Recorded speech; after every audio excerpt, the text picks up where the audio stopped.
Ladies and gentlemen, I'd like to welcome you to We Love Metal. Very pleased to be talking to Arif from Protest the Hero. Big day for you guys today. Yeah, absolutely. A big, cold, freezing, awesome day.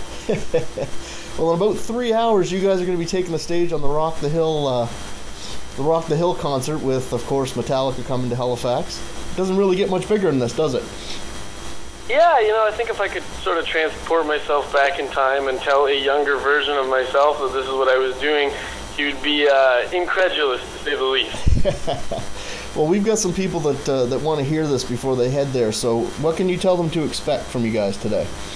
Well, I think if any of those people are sort of in and around the Halifax area, they'll notice that I think the energy for the show is quite palpable. I was going for a little walk around downtown, and there's more Metallica shirts outside than there is in your average sort of mall T-shirt stand. People are quite excited for it, and I think that usually that leads to a great show.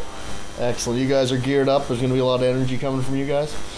Oh, yeah, absolutely. I mean, we haven't been to the East Coast in a really long time, and, we're big fans of being out here, because it is such a musical culture, and you guys do appreciate getting drunk and all that. So we have certain interests to fall in line and in step with those of the Haligonian public.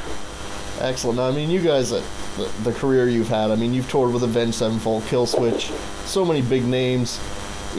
When you're opening or headlining, is there any difference? Do you bring the same show? Well, you know what? I think like on a personal level, what you try and do when you're playing main support for some of these bands is just kind of to stay out of their way. They've spent a long time. They've had a lot of people approach them and talk about nonsense before, so I think that in trying to be professional, we just sort of avoid them. But when it comes to actually approaching the show, just know that most people are going to be there to see Metallica and be somewhat respectful of that. Play your tunes and get the hell off stage. Well, I actually want to talk about you guys a little bit. So we saw Scurrilous that was released in March, reached all the way to number 4 in the U.S. charts. Did you guys know this was something special when you were done recording it? Yeah, I think we knew that we had. We knew it was a better album in terms of songwriting and things like that. But I mean, you can never really anticipate any level of sort of commercial success, especially with the kind of music that we play. So we're always happy to hear that records get sold, and I mean, obviously our primary focus is more that people hear the music, whether they're out there downloading it or buying it. We don't really care, but that's one of those statistics that I can tell my mom, I can tell my family, and then they are slightly more convinced that I haven't completely wasted my life. Well, I think you guys will always be associated with being a touring band.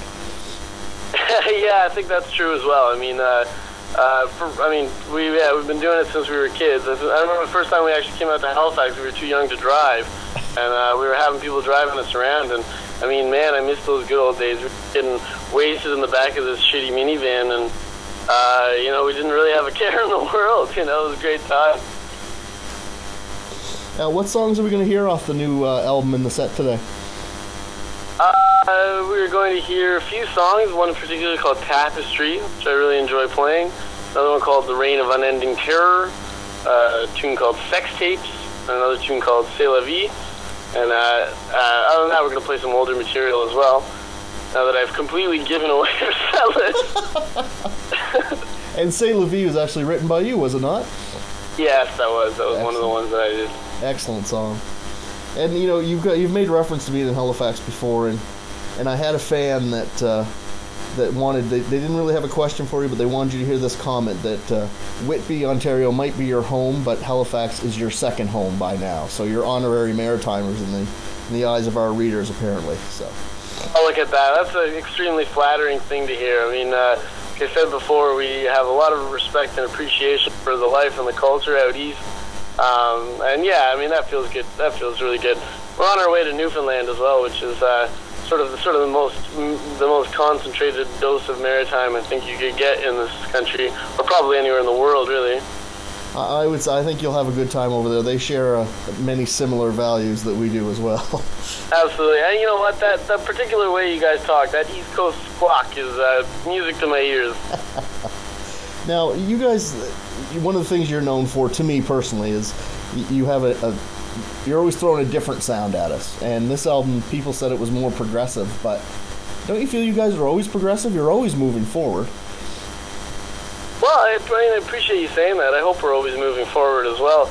I think that the progressive title, when you put it on a band, is sort of a very vague thing to say, because it does sort of carry certain expectations with it, which are, epic long songs and bizarre sonic modalities and things like that. But it seems like a bit unusual that if you use the word progressive, that it does conjure up these images, because then doesn't that sort of defy what the nature of progressive music is supposed to be? I mean, I think that if you want to write something that truly is forward-thinking and does push the envelope, you sort of have to not consider those limitations and go in and write the music that you want to hear, regardless of what those conventions happen to be. I think that we've been very fortunate to be able to be given opportunities to write that kind of music, and furthermore, being very fortunate that we have an audience that's so receptive to the kind of music that we write.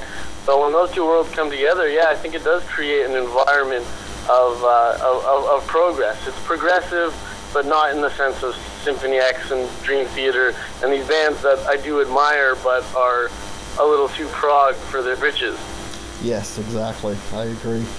You talked a little bit earlier about being at a big show like today with, obviously Metallica, and kind of staying out of their way, but is there a piece of you that wonders if maybe those bands that have made it should be sharing their knowledge a little more than they do?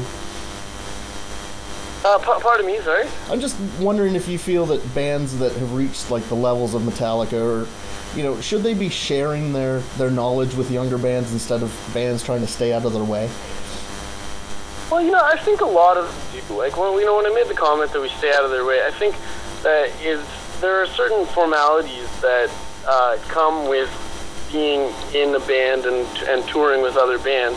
And I think that the one for main support bands, for opening bands, is to sort of to hold back and not really approach. I mean, in my experience, a lot of those sort of big bands that you do look up to, if you find a natural and organic way in which to talk to them, they will be receptive of that, and they do like to share their experiences. And I think they do understand that you are they're further along the road than you are, and they will share in those experiences.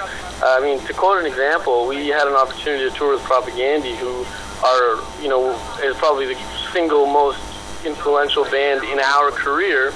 And I was really nervous to do that because I wasn't sure if they thought I was going to be like a little dork or a fanboy or something like that.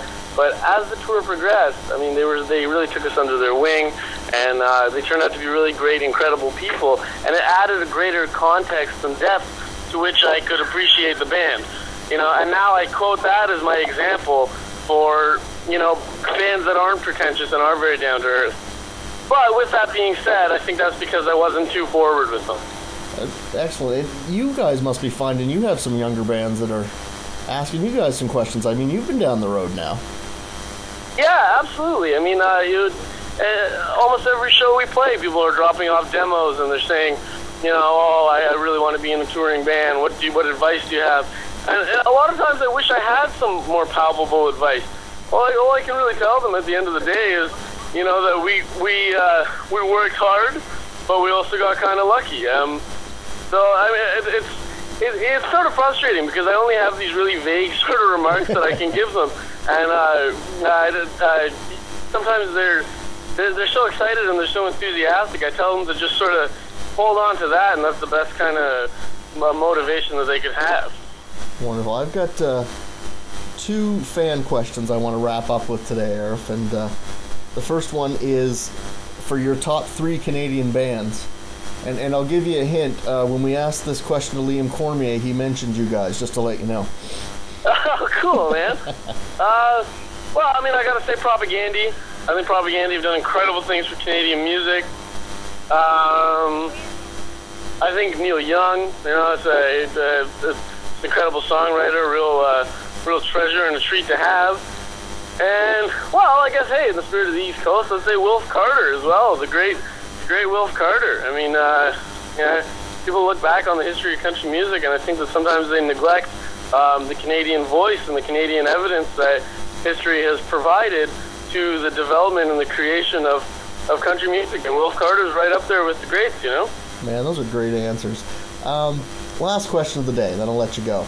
A fan, Bob Newhart is hardcore is his name. He's one of our most dedicated. He wants to know if James Hetfield came back and wanted you to come out on stage with Robert, what song would you want to play with them? Oh man, I don't know. That's a good question. That's a really good question. I mean, I'd obviously like to play something from the old Cliff Burton days.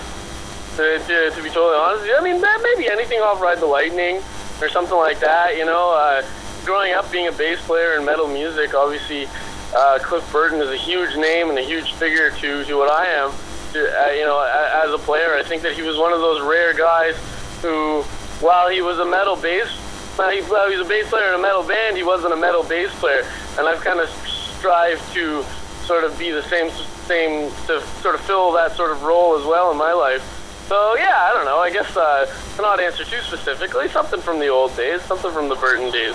Awesome. Well, ladies and gentlemen, I'm very honored to have been talking to Arif, one of my favorite Canadian bands, obviously, throughout the years and what we've talked about them. And the gates are open at Rock the Hill, so I encourage you to go over and make sure you check out their set. Thank you for doing this, Arif. Oh, the pleasure's all mine, man. Take care. Take care, man. We'll see you out there. Bye.